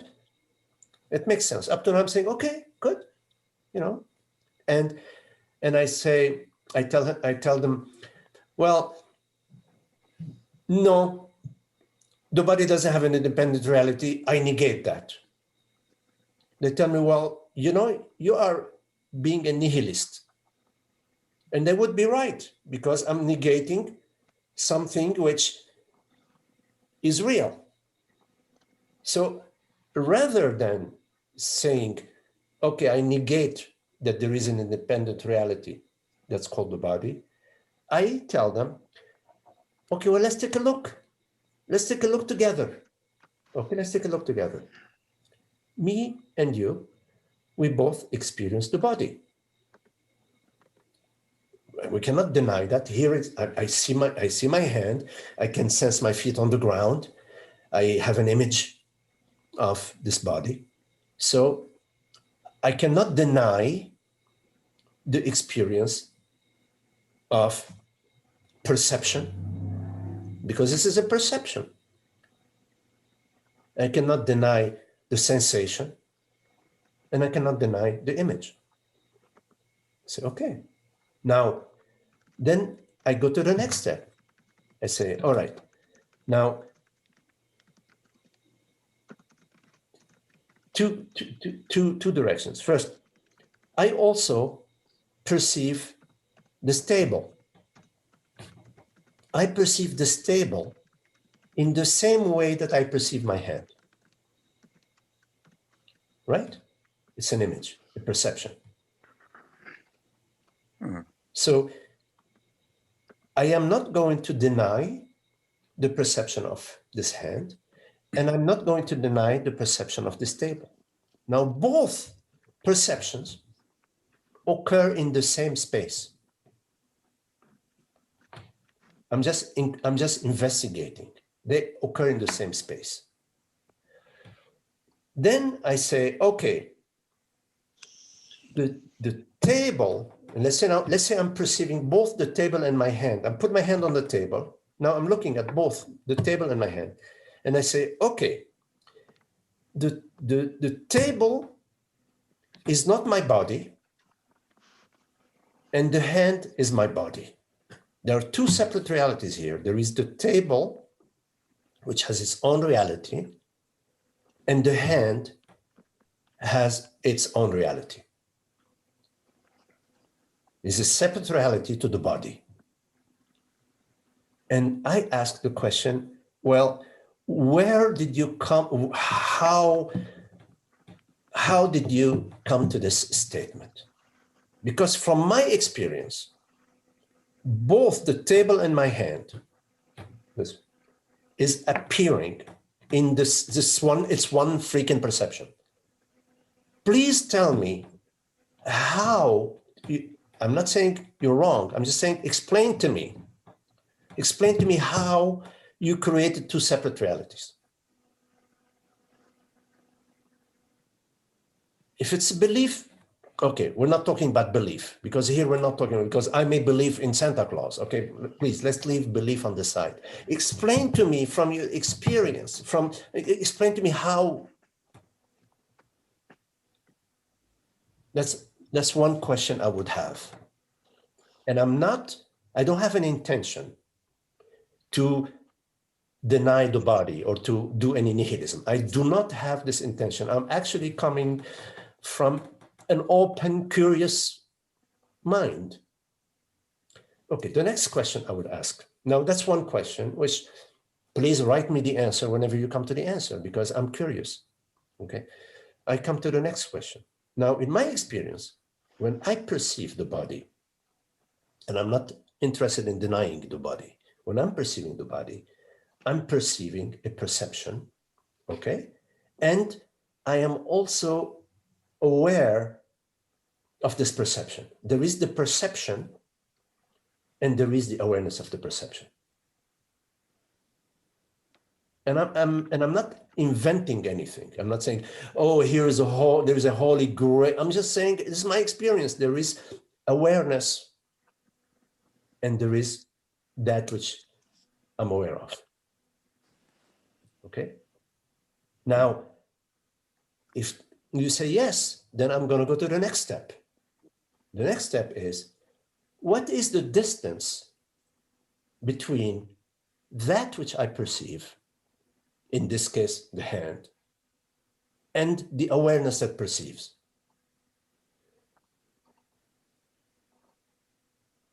There is no distance. No distance, no. There is no distance.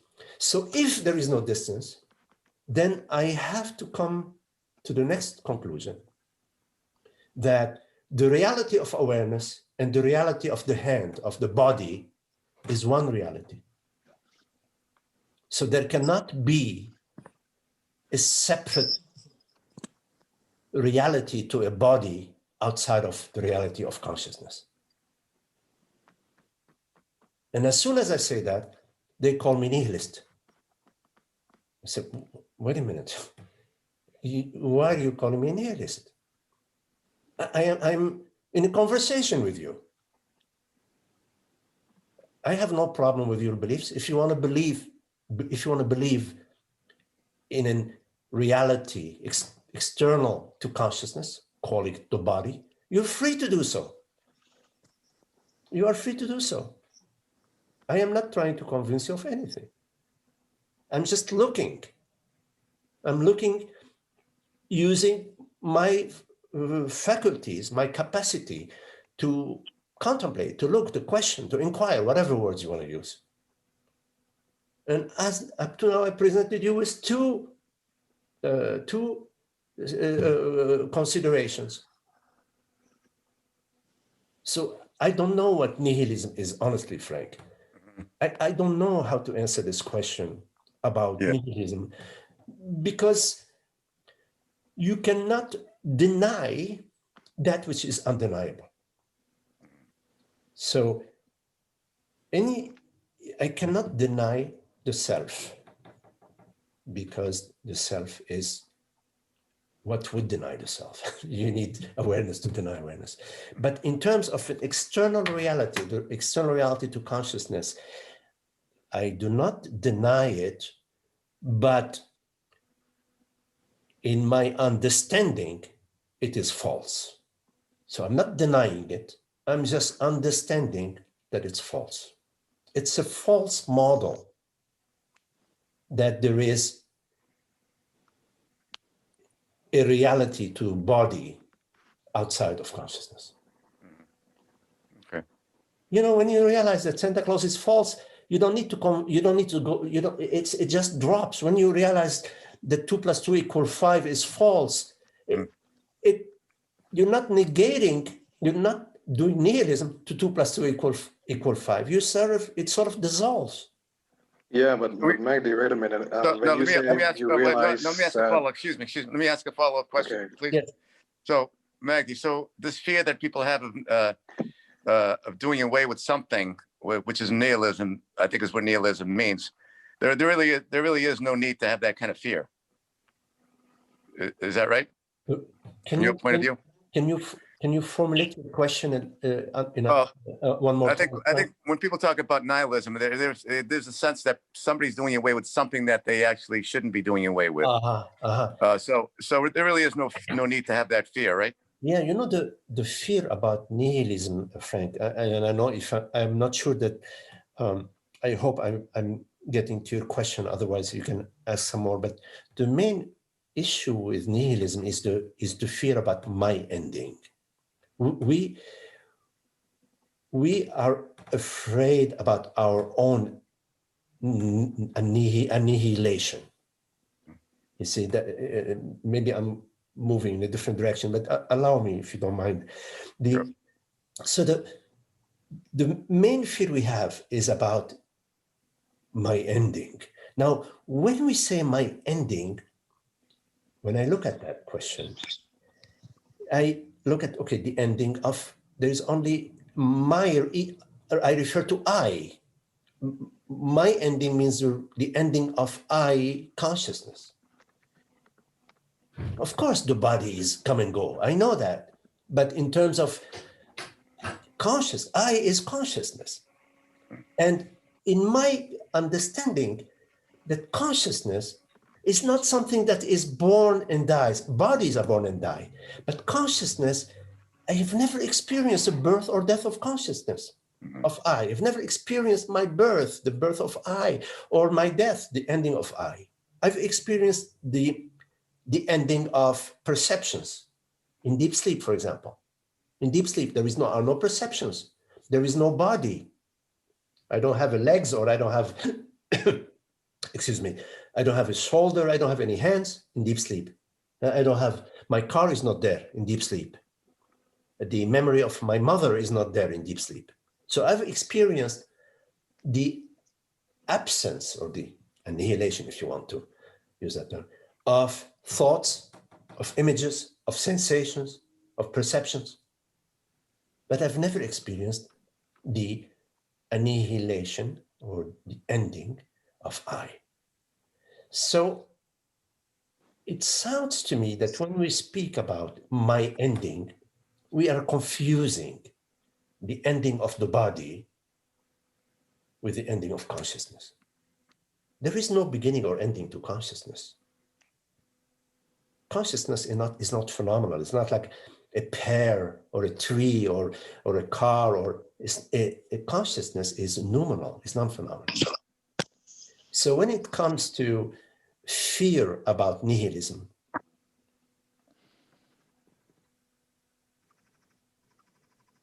the only way we can experience fear in nihilism is if we mistake ourselves, meaning if we mistake consciousness to be the body-mind. Okay, I like that. That's good. Yeah. I'll chew on that for a while. Thanks, Maggie. Okay, Frank. Okay. Umer, you wanted to say something? Okay. I wanted to ask. Yeah, you said about the Santa Claus realizes that there is no Santa Claus. So, but there also needs to be a stage of non-duality where you realize that everybody has the same I awareness. Everybody has the same reality of awareness. Yes. That there is no separation between you and me and anybody and everybody, right? Yes. Yes. But as I am perceiving, as there is perceiving of the awareness right now here in this body, mind, Umar, I don't actually recognize everybody as myself right now.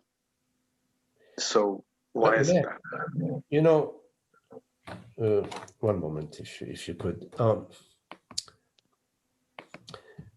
You don't recognize yourself as everybody else because you still recognize yourself as Umer, or as the personal mind, or the personal aspect of mind.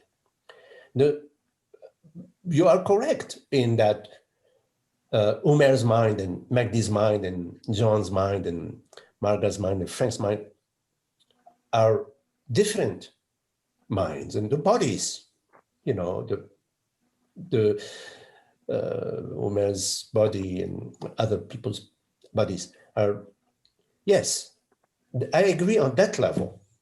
So when we are talking about the local mind or the local body, we recognize differences. But when we're referring to I awareness, I consciousness, we're not looking at the body, or we're not looking at the mind, we're not looking at the content. We're looking at that which perceives, not the instrument via which a particular mind aspect is appearing, not that aspect, but the reality that perceives, not the phenomenal, if I can use that word, rather the noumenal. As different levels, we're mixing different levels. We're mixing the content, the images on the screen, which are constantly changing, with the screen, which is one screen. Like the wide open sky. In the wide open sky is the same sky. But, Umer, there may be clouds over India, clouds or no clouds over Pakistan, or there could be a thunderstorm over Paris, etc. At the local level, there may be various weather conditions, but at the level of the wide open sky. Right. So you're saying that when you're immersed in awareness as your true reality, do you recognize, Magdi, do you recognize everybody as the chair, as the arm, as yourself, as awareness? Yes. Everything is only one reality. the reality. So when you walk out, I'm sorry. yeah, Go ahead. when you walk out outside and you see a truck coming over, do you recognize the truck as yourself and say, "Hey, that's myself, and I am the truck"? At the same time, I don't say, oh, he's a truck, it's myself. yeah. But it's not at the mental level, it's at the somatic level. The sense of separation, the sense of being somebody here and something out there is no longer. Rather, your experience is that one of an open space of awareness, which is your experience right now, except for the add-on of some imaginary separation. Would this be considered as oneness? Right now, you are not experiencing your perception of the wall or of the couch or whatever outside of yourself. But although you are not experiencing your perception outside of yourself, you are not saying, oh, well, yeah, I'm experiencing this couch as myself. You're not saying that. The same thing with me and same thing with everybody. We don't walk around and say, oh, I'm experiencing this bed as myself. And yet our experience is that this bed is not apart from I awareness. So it's only not apart from I awareness. It's still apart from the body mind. You could say, yes, of course. I mean, here is, for example, the glasses, and here is a box of Kleenex. Okay, we could say, yes, the glasses are apart from the box of Kleenex. Yes, of course. Okay? Because when they mention, final question, Magdi, Yes. when they mention oneness, what does it even mean? Are they talking about the oneness of the reality of awareness, that not being two, or are they talking about the entire totality of experience as being one? Oneness refers to one reality. One reality. So the former. One reality. Just one reality. Okay. Okay. Thank you all. We went way over time. Thank you for your patience, and Omer and Holger, Elena, Marga, Frank, Ginny, and John, and thank you all. Sorry for running so much over time. Thanks, Maggie. Okay. Thank you. See you guys. Thank you guys for all the questions. Thanks. Thank you, everybody. Namaste.